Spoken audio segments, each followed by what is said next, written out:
창세기 40장 1절에서 8절 말씀입니다. 하나님은 아브라함에게 약속하신 언약의 축복을 이루시는 일을 시작하셨습니다. 그것은 하나님께서 섭리 가운데 쓰신 방법은 요셉을 애굽으로 보내시는 것이었습니다. 요셉은 형들의 미움과 그릇된 감정에서 비롯된 악한 행동, 즉 그를 죽이려 했다가 이스마엘 상인들에게 팔아버린 범죄 행위를 통해서 노예로 애굽에 팔려갔습니다. 하지만 그것도 하나님께서 사용하신 섭리의 한 조각이었습니다. 그 일을 통해 먼저 요셉을 언약 백성을 구원하는 일을 사용하시는 도구로서 애굽에서 준비되게 하셨습니다. 하나님은 요셉과 함께 하셨고, 그러므로 요셉이 하는 모든 일은 다 형통했습니다. 그러므로 요셉은 어디에 있든지 주변에 많은 유익을 끼쳤습니다. 보디발은 요셉을 집안의 총무로 삼았고, 그로 인하여 그의 집은 전체가 요셉으로 인해서 모든 소유에 복이 넘쳤다고 했습니다. 주인집 아내의 유혹을 물리치고 죄악의 현장을 도망쳤던 요셉은 억울한 누명을 쓰고 죄수가 되었습니다. 그가 수감된 감옥은 그가 총무로 있던 보디발, 애굽 왕의 친위대장의 집 안에 있었습니다. 그것이 오늘 3절에 기록이 되어 있죠. 그들을 친위대장의 집 안에 있는 옥에 가두니라고 되어 있죠. 그곳에 요셉은 아마 그 총무로 일하면서 집이 컸겠죠. 거기에 있는 감옥도 볼 수 있는 그 위치에 있었을 터인데, 이제 요셉은 그곳에 갇힌 죄수가 되었습니다. 그러나 하나님께서는 요셉을 감옥에서도 홀로 두지 아니하시고 함께 하셨습니다. 하나님의 임재의 은혜를 변함없이 누리게 하셨습니다. 그리고 감옥의 간수는 그에게 그가 여호와께서 함께 하심을 보고 형통함을 보고서 감옥의 모든 재반 업무를 다 일임했습니다. 맡겼습니다. 그렇지만 감옥에서 아무리 형통함을 누리며 그곳에 이제 죄수가 아니라 직원처럼 일한다 할지라도 그의 근본적인 신분은 죄수입니다. 그것을 떠날 수가 없습니다. 나갈 수가 없습니다. 우리가 오늘 본문을 통하여서 깨달아야 하는 것은 어떤 외적인 모습이 아니라 하나님께서 어떻게 역사하시는가에 대한 집중입니다. 하나님께서는 그가 뜻하신 구원의 일, 그가 계획하신 언약 백성을 형통케 하시며 복주시는 그 계획을 이루어 가실 때 섭리라는 방법을 사용하십니다. 요셉은 그렇게 팔리지 않으면 애굽에 올 일이 없었습니다. 그러한 섭리들, 그러한 섭리에 따라 하나님의 구원의 역사들을 진행하시는 단계가 있습니다. 지금 요셉의 생애가 그것을 잘 보여주고 있습니다. 그 진행되는 모든 시간과 그에 관련된 사건과 사람들의 관계 모든 것이 다 하나님의 방식과 계획에 철저히 속해 있음을 오늘 우리는 볼 수 있습니다. 하나님께 속해 있습니다. 요셉은 젊은 날 17살 때부터 시작해서 노예와 죄수가 되어서 정말 이해할 수 없는 고통의 시간을 인내하며 지나갑니다. 하나님의 함께 하심으로 묵묵히 자신에게 주어진 환경과 시간들을 말씀으로 견디며 단련을 받았습니다. 자, 그러자 이제 하나님께서 움직이시는 다음 스테이지가 시작이 됩니다. 하나님이 일하시는 때가 있습니다. 하나님의 때. 일반적인 이 자연 법칙 속에서도, 세상이 움직이는 모든 원리 속에서도 하나님의 정하신 때가 있죠. 전도서 3장 1절에서는 범사에 기한이 있고 천하 만사가 다 때가 있다라고 선언합니다.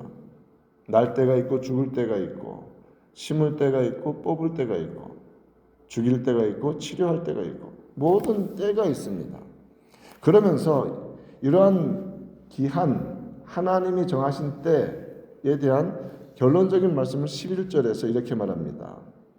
하나님이 모든 것을 지으시되 때를 따라 아름답게 하셨고 또 사람에게는 영원을 사모하는 마음을 주셨느니라. 그러나 하나님이 하시는 일의 시종을 사람으로 측량할 수 없게 하셨도다. 지금 요셉의 생애를 지금까지 보면 이해할 수가 없습니다. 계산이 안 됩니다. 도대체 왜 이런 일이 벌어진지 모르겠어요. 측량할 수가 없습니다. 그러나 하나님의 때는 있다는 것입니다. 그럼 그때가 진행되고 있습니다. 팔려갈 때, 억울할 때, 죄수가 될 때, 감옥에서 형통함을 경험할 때, 하나하나 그때에 따라서 진행되어져 갑니다. 그러므로 하나님을 믿고 신뢰하며 나아가는 성도의 길에 있어서 요셉의 삶 같은 시간들이 이어지고 있다면 어떻게 해야 할 것인가? 요셉처럼 하나님을 신뢰하는 가운데 그의 임재, 하나님의 함께 하심을 붙잡고 묵묵히 지나가는 것입니다. 그때 하나님은 약속해 주십니다. 형통케 하십니다. 그 고난의 현장에서도 형통케 하십니다. 주를 신뢰하는 것은 무엇입니까? 주의 때를 기다리는 것입니다. 주의 때를 기다리는. 요셉은 감옥에 갇혔지만 일반 죄수처럼 그냥 갇혀 있는 자가 아니었습니다. 모든 재반 업무를 담당하는 자였기 때문에 어떤 죄수에게든지 억세스할 수 있는 권한을 가진 죄수가 된 것이죠. 일을 하는 사람이니까. 그 시점이 된 것입니다. 그때가 된 것입니다. 그때 바로의 술 맡은 관원장과 떡 맡은 관원장이 혐의가 있어서 수감되는 일이 벌어집니다. 애굽이라는 거대한 나라의 왕인 바로가 먹는 음식과 마시는 음료를 다 주관하는 신하면 가장 신뢰받는 최고위직의 신하들입니다. 바로가 가장 믿는 사람들입니다. 측근 중에 측근입니다. 그러므로 4절에 보면 친위대장이 요셉에게 그들을 수종들게 하며 특별한 수종들이 필요한 정도로 고위직이라는 말입니다. 요셉이 그들을 섬겼더라 이렇게 말합니다.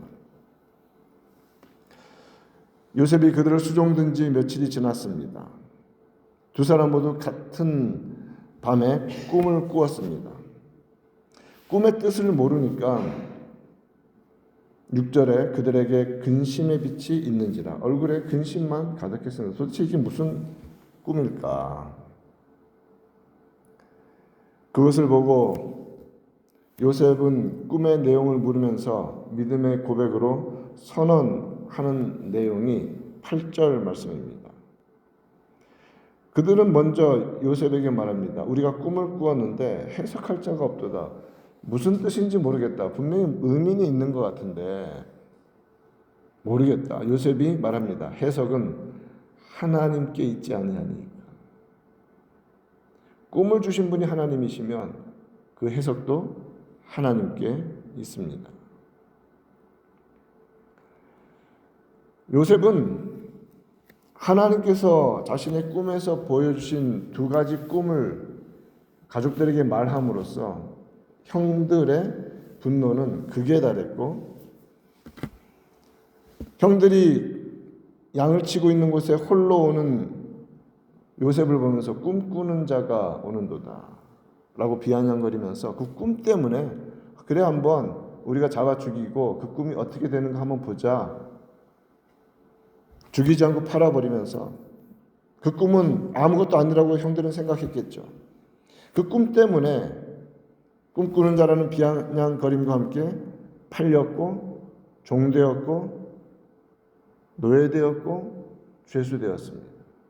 자, 그런데 그 자리에서 가장 밑바닥에 떨어진 자리에서 하나님은 동일한 루트, 꿈이라는 매개체를 통하여 요셉을 들어 올리는 일을 시작하시는 것입니다.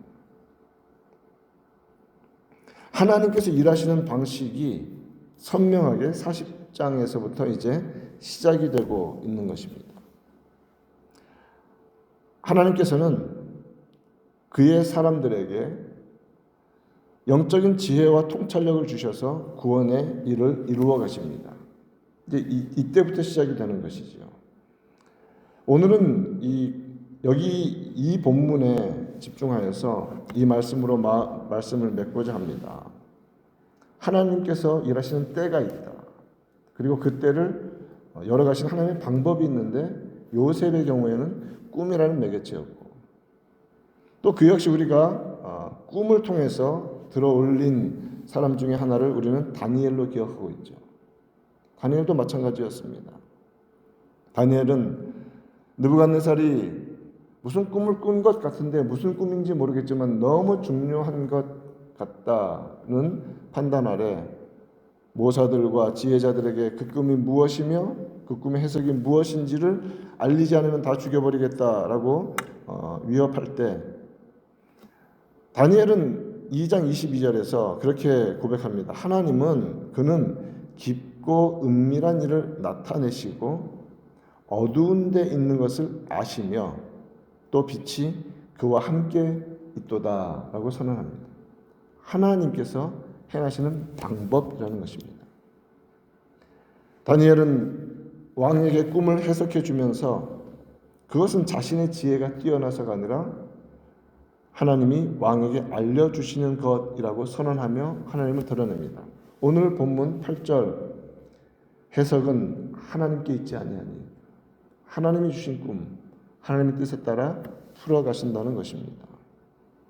그러므로 요셉이 이제 그 가장 밑바닥 삶의 바닥에서 떨어졌어도 여전히 하나님께서 모든 것의 모든 것 되시며 꿈을 주신 분도 해석을 주시는 분도 하나님이시라는 고백으로 일관하고 있음을 우리가 바라보면서 우리 삶에서도 어떤 경우든지 하나님만 높이며 하나님의 근본적인 뜻에 따라 뜻을 세우시고 풀어가시며 섭리에 따라 완성해 가신다는 믿음으로 오늘 하루를 살아가는 은혜가 있기를 우리 구주 예수님의 이름으로 축원드립니다.